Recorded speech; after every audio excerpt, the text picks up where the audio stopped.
Hello there, Leos. Welcome to your weekly tarot reading. So, as your general advice for both, your love spread and also the other spread that deals with other areas of your life, I feel like whatever advice you've been giving another person, and I feel like it's a constant, like over and over and over and over again, you're giving advice to another person, and they might not have listened to what you had to say. They might not have heeded your advice, or but they might not feel like you're justified or you're the expert, so that they don't need to take your advice. This is the week where you're gonna get some type of a coming back. The person might be coming back and tell you just verbally or even non-verbally that you know what, you were right, I was wrong, I should have listened to your advice. They might say that outright, or if they're a little bit more proud or a little bit more defensive, they might say like, you were right, without further comments as to what exactly happened that made you believe that I was right. So I feel like you're going to get some confirmation in that arena. I see it in your love relationships. I also see that energy playing out in friendships, family relationships as well. And I see it playing out in your professional environment as well. And I feel like the best strategy for you is to kind of just, stand there and look, okay, for this week. Don't beat a dead horse. So that means, don't if they're refusing to listen, just kind of let them go on their merry way, because sooner or later they're going to come to the realization that you were right. And then I also feel an element here about not gloating. I don't feel that you're going to do that, because when you give advice, it does come from the heart. And oftentimes, no matter how much somebody frustrates you, when you care about them, that's when you will give advice. If you don't care, you wouldn't waste your time. And so you do care about someone, and that's why your advice comes without strings attached. You do want them to take things to heart and to do the right thing, or to walk on the right path. But you're not going to gloat if they mess up or they veer off track, because they deviate from what you told them to do. So anyways, in your relationship sector, this is the energy that you bring to the table. We have here the King of Wands. And this is a really, really strong energy that you exude for this week. This is somebody that knows how to prioritize. They know how to organize. They know how to get things done. And this shows a lot of leadership capability. So I feel like for many of you, you have really established yourself as a major player in your relationships, in your life, in your work environment, in your friendship circle. You're somebody that leads other people. You've been there, you've done that. And I feel like from the sheer amount of experience that you have gathered through your lifetime, you know where you stand. You know how to lead people. You know how to navigate situations and circumstances based on your real life experiences. And when I see this king, he has a shield. He has a sword, and he's got that little rod there. But what it means is it's somebody that is not afraid to get their hands dirty. They don't call themselves a leader, and when the going gets rough, they run away from battle. They're there in the trenches with the people that they lead to fight, to the end. And so they don't run away from battles. They're very courageous, and they have a sense of loyalty to the people that they lead. So whatever values or whatever life path that you live by, whatever you live by, you die by. So it's like you're not going to give somebody advice that you don't yourself believe in. So I feel like there is no pretenses here. There's no hypocrisy, and people sense that about you. And I feel like because of that, you're in a really good position to kind of like to be a very good relationship partner, because other people believe that no matter whatever you say is what you stand by. So there's no mixed messages. There's no like, I like you, but I don't like you today. Like, there are no mixed signals. There are no mixed messages that you're sending. You're very clear about your expectations in relationships, and you're very clear about what you are demanding or asking of another person. I usually think of this as somebody who has children, somebody who's like who might be in a relationship with children, but I also feel with this card, it's someone who's single, okay? So you might be a single parent, a single mother, a single father, with children. You might have, exes that you've had children with. You might have been married to them at one point, or just, in a relationship with them. But this is somebody that has children, and if not, then this is somebody that's single. So for many of you, the energy is you are very single for this week, and I feel like that's what I'm tapping into. The partner you're dealing with is somebody who's a little bit more wishy-washy. So their energy is prayer will make it all better. Let's not go out and get our hands dirty. Let's just sit in one place and pray. Pray for things to get better. Pray for improvement. Pray for opportunities. And I feel like your energy is in opposition to what your partner is dealing with here with the Judgment card. And I feel like, you don't mind getting your hands dirty. You do what needs to be done because it needs to be done. And you don't wait around for opportunities. You go and grab opportunities, or you go and scavenge and find opportunities. And I feel like in the love department, you take initiative and you're very clear about dictating, hey, this is what I'm looking for in a relationship partner. This is what I really want. And whereas the other person is a little bit more like, let's wait on things. Let's wait around. Let's wait for another day. Let's wait for the right time. Let's wait for the right circumstances. I feel like they're very, very unclear about what they want. They might even believe in, divine timing, and they might even believe in like things would just magically plop down and fall on their lap. And I feel like for some of you, you might be dealing with someone who you feel is not very practical or pragmatic. You feel like their heads are in the clouds, and they're really not manifesting and making things happen for themselves. And yes, the Judgment card is all about contact. There's communication back and forth between you and this person. But I also feel like you have given them advice. You have told them, you should do this, you should do that. And they're like, no, let's wait. Let me sort things out on my end. Or, let me just do this other thing. And they never get around to doing what they're supposed to, or they never get around to doing what you have advised them or counseled them on. And as a result of it, dealing with them can be a little bit frustrating because they're not taking the initiative. They're not as grounded, and they don't grab opportunities when opportunities come calling. And so they let a lot of opportunities pass them by. The interaction between you and your partner, I have here the Nine of Wands. And the Nine of Wands mainly dictates your energy as the fire sign. Okay, so the Nine of Wands is like somebody who's battle weary, and they're not sure, like, should I keep plugging away at this? It doesn't seem like there's any movement. Or should I cut my losses and try to move away? And in the traditional Rider-Waite deck is that man with a bandage on his head, and he's got 9 rods, and he's kind of battle weary, and he's just kind of paranoid. What I feel though is you're assessing, you're being pragmatic. You're being like strategic as well. Do I plug away at this relationship? Do I continue giving them advice? Do I continue to, play the role of the father, even though they're supposed to be my relationship partner? Do I take on this maternal, take them under my wings and take care of them and just protect them? Or do I need to find myself another partner? So I feel like for some of you, single or not, you might have a love interest that's a little bit they're just very different from you.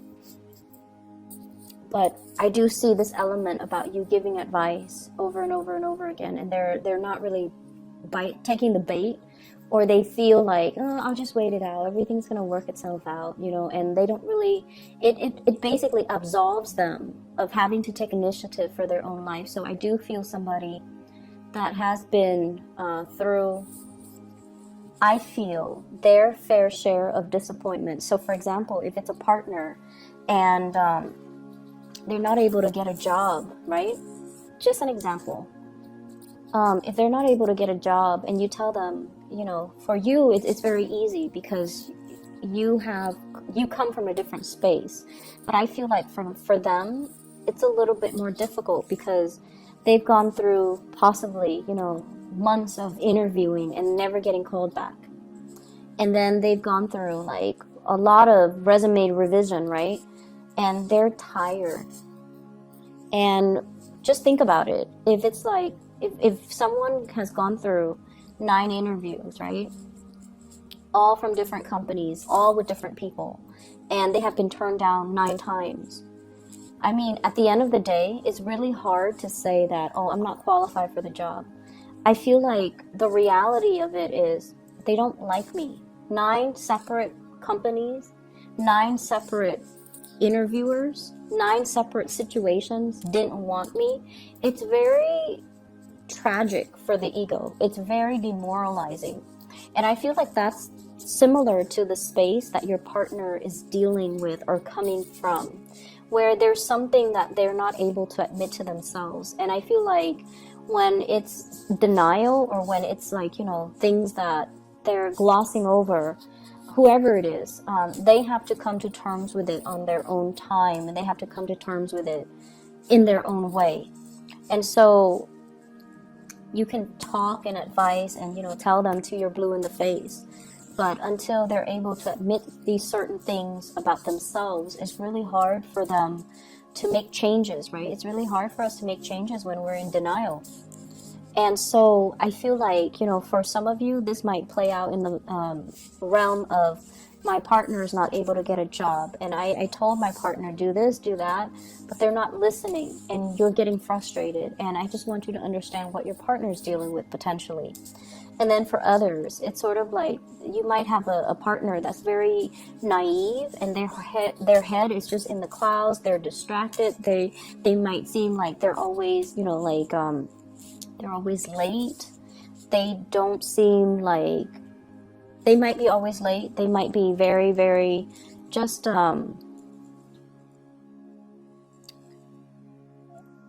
they might not be very affectionate. And time again, you told them, you know, I want more affection. I want things to change. I feel very much by myself, like I'm a single person, even though I'm dating you. And I feel, you know, like you tell them many, many times.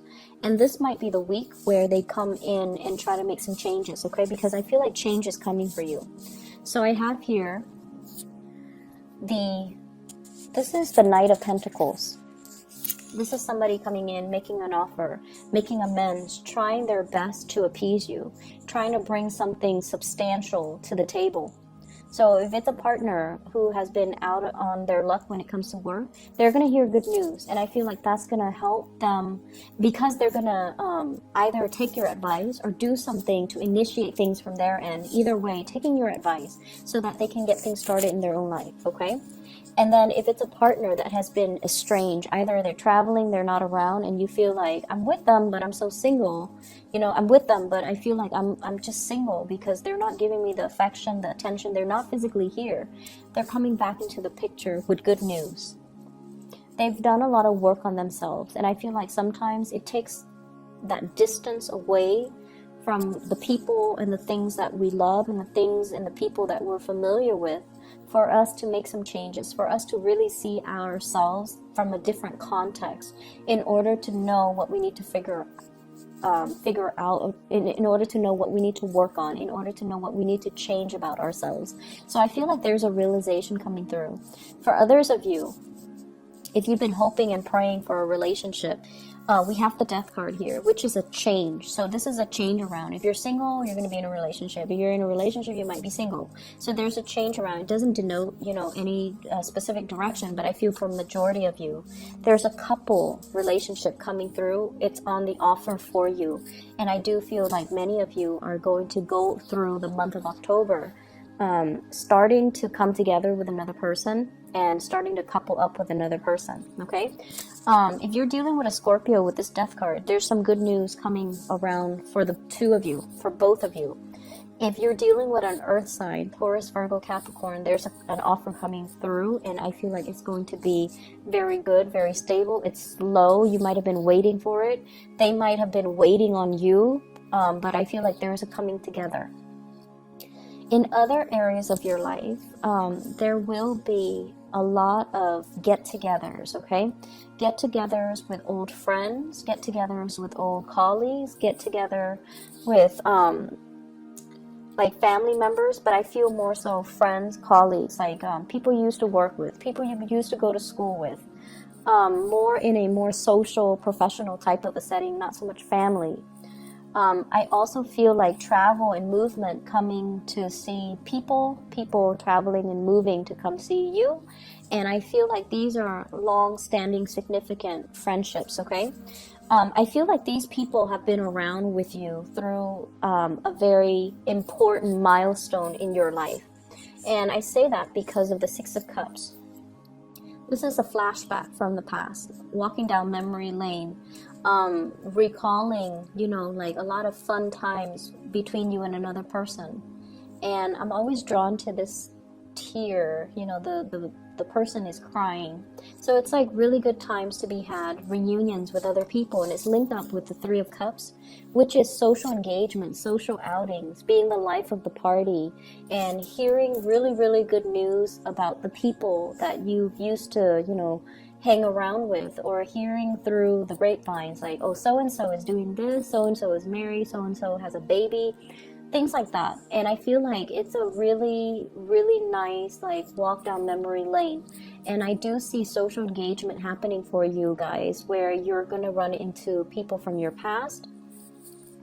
All are good people. I don't see, like, you know, the past coming back to haunt you. And I feel overall you have so much career and achievements, and, you know, just positivity in your financial and professional sector, that, you know, sometimes when we don't want to go to high school reunions, or we don't really want to meet up with old friends if we feel like we haven't made it, right? So some of us, and I feel for you guys especially, the fixed signs, you, Scorpio, Taurus, and Aquarius, you want your career to speak for you. You want to be like, hey, the envy of the party. And I feel like if you haven't made it professionally, you're very weary about these reunions. But I feel like right now you're in a good space. You know, you're where you need to be professionally. A lot of doors are opening for you. So you're at a point where you're like, okay, I'll be there. I'll be at this reunion. I want to talk about what I'm doing. I want to talk about these projects I'm handling. I want to talk about all my responsibilities that people entrust me with. Not in the spirit of bragging, but in the spirit of, I'm really proud of the person that I am today. I'm really proud that despite everything that I've been through, that, you know, I made it. And I'm entrusted with a lot of responsibilities. I'm seen as someone who's competent, and I've created a name for myself. So I feel like you're going to be the life of the party, and you're going to be, you know, you're going to have a lot to offer. You're going to have a lot to say, and you're going to have a lot of people admiring you, and possibly even envious, but not in a bad way. They're not jealous and vindictive. I feel like they look at your life with envy, and they're going to just be really glad, or just to be very happy for you, okay? So there's a lot of travel and movement that's coming in with this Eight of Wands too, and this is like travel by air, travel over waterways, so, you know, across the continental US to another state.